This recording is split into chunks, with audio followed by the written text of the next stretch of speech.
el manejo de la crisis, que tampoco es que ha sido el mejor o la mejor actuación que han tenido las autoridades en lo territorial y provincial, hablando solo de nuestra provincia de Loja. ¿Cómo ve usted el panorama que envuelve actualmente al municipio de Loja, al municipio de Paltas, en supuestos sobreprecios, en la compra de mascarillas y demás? ¿Qué es lo que a criterio de usted y en materia política estará pasando y cuál sería el resultado ante todas estas denuncias?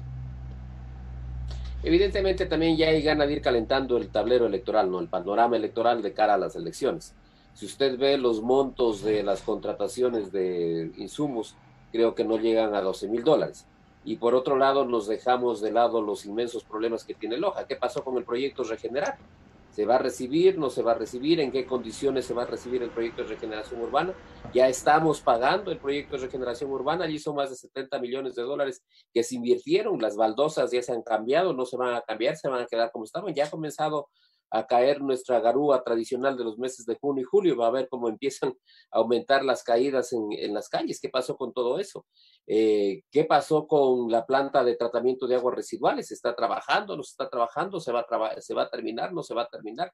Es decir, hay problemas mucho más de fondo que están intocados. Se levantan cortinas de humo para tapar otros casos que son más graves. Es un poco el reflejo de lo que pasa a nivel nacional, ¿no? Un escándalo de corrupción tapa otro escándalo de corrupción. La caída de la camioneta tapó el escándalo del prefecto del Guayas. Del prefecto del Guayas tapó el escándalo de los sobreprecios y la transferencia de, de las transferencias desde el municipio de Quito hacia el exterior.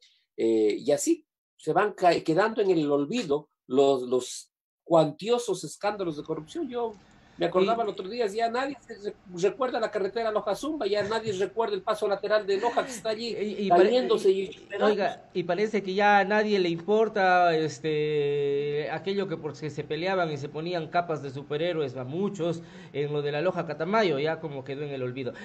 Usted me trae a la memoria algo también que quisiera adicionar a lo que usted manifiesta, doctor. Con lo del arroz moreno expuesto ayer por la posta, ya que nos queremos olvidar del arroz verde.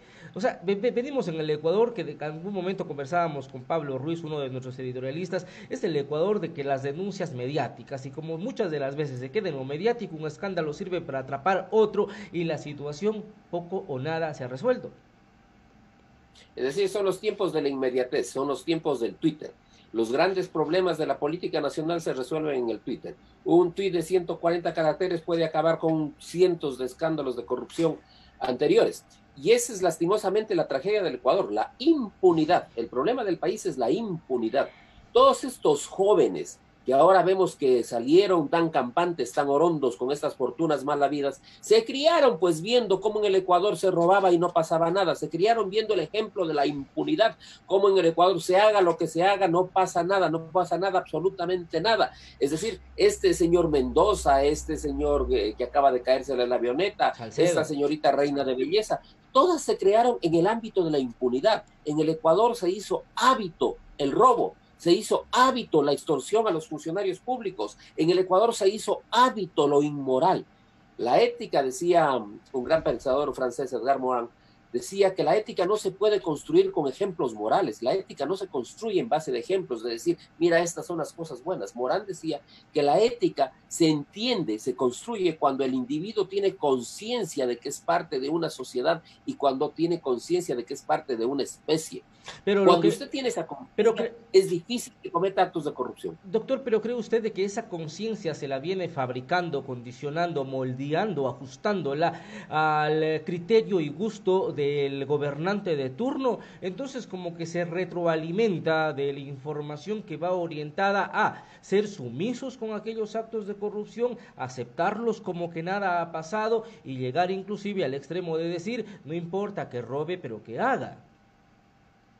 Ese es uno de los grandes problemas del país, ¿no? El momento en que se inventó esa frase, el país se metió en gravísimos problemas, porque no es así, no es así. Imagínese, solamente recordemos la carretera Loja-Zumba, nunca se terminó, Carlos, nunca se terminó y se gastaron más de $170 millones. Yo no sé si tenemos alguna idea del inmenso valor que es eso.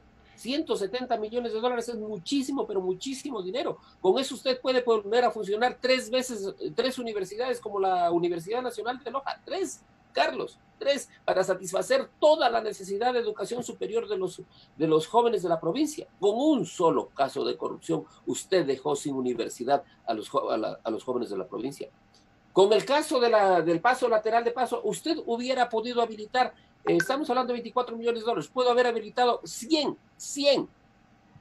camas de unidades de cuidados intensivos ahora para la pandemia y no estar con el riesgo de tener todo desbordado. Ese es el problema de la corrupción. No puede ser tolerable bajo ningún punto de vista el robo de los dineros públicos. Hay que combatirlo en cada momento, hay que combatirlo y denunciarlo y denunciar a las personas. Denunciar a las personas que han cometido estos actos. Quien tenga información debe denunciar.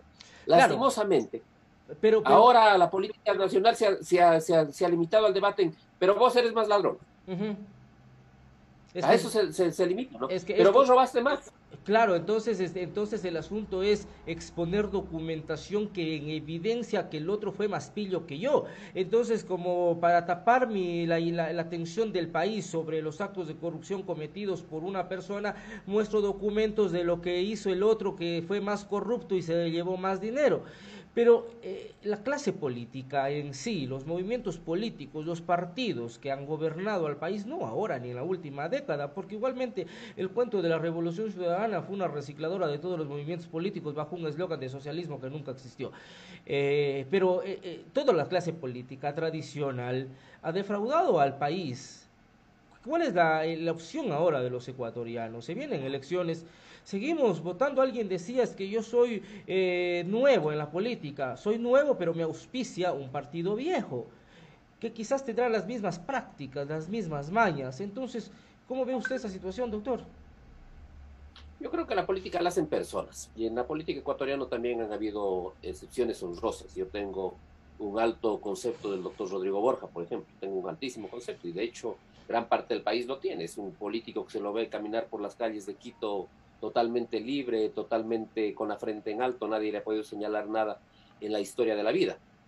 Usted tiene también, por ejemplo, el ejemplo del propio Isidro Ayora, este notabilísimo lojano que fue el autor de la Contraloría General del Estado, el que dijo el Estado tiene que ser controlado, que tuvo un gobierno que fue el creador también del Instituto Ecuatoriano de Seguridad Social, que tuvo un gobierno tan honesto que lo que primero dijo es no nos vamos a seguir endeudando, y consiguió que el país no se siga endeudando, y hizo una recaudación eficiente de los tributos y una administración eficiente de los tributos. Fueron años de crecimiento económico para el Ecuador. El Estado en ese momento, en el gobierno de Isidro Ayora, empezó a ser el que emitía la moneda nacional. Antes de Isidro Ayora eran los bancos privados los que emitían la moneda. Con Isidro Ayora fue el Estado el que empezó emitiendo el sucre, el que creó, el que institucionalizó el sucre como moneda, y lo institucionalizó en paridad con el dólar, y esa paridad con el dólar se mantuvo durante muchísimo tiempo, hasta que, claro, llegaron otro tipo de problemas para el país y nuevamente vino la debacle. Es decir, sí han habido ejemplos de honestidad en la política nacional, pero es más bien en estos últimos años cuando la corrupción se ha desatado de una manera como río caudaloso, como cuando crece el río Bomboíza y va arrasando con todo. Así ha sido la política de los últimos años. Han entrado desaforados a llevarse todo lo que puedan del erario nacional, han entrado con un hambre desesperada por dinero. Y es esa corrupción la que se tiene que ir parando. Yo creo que hay que pensar en nuevos actores, por supuesto. No me importa la edad, no me importa si son jóvenes, no me importa si son viejos, que sean nuevos en la política.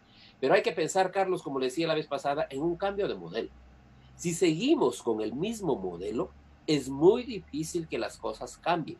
Porque aunque usted ponga a un joven honesto que gane las elecciones, va a recibir inmensas presiones de la élite que gobierna. Porque en el Ecuador gobierna una élite. Esa élite es la que mantiene la red de contratos. No importa, mire, lo que se está saliendo a la luz pública el señor Salcedo Bonilla. El señor Salcedo Bonilla no es que venía contratando solamente con este gobierno, sino que ya venía contratando antes. Ajá. Y estaba asociado a gente que ha estado en la política nacional por más de 40 años, que es parte de esta élite que gobierna el país. Entonces hay que cambiar el modelo. Mientras toda la capacidad de la gran contratación pública resida en pocas personas, el país no va a cambiar. Mientras haya la cota de repartición de poder a cambios de votos, mientras exista este chantaje de los legisladores hacia el poder ejecutivo, el país no va a cambiar. Es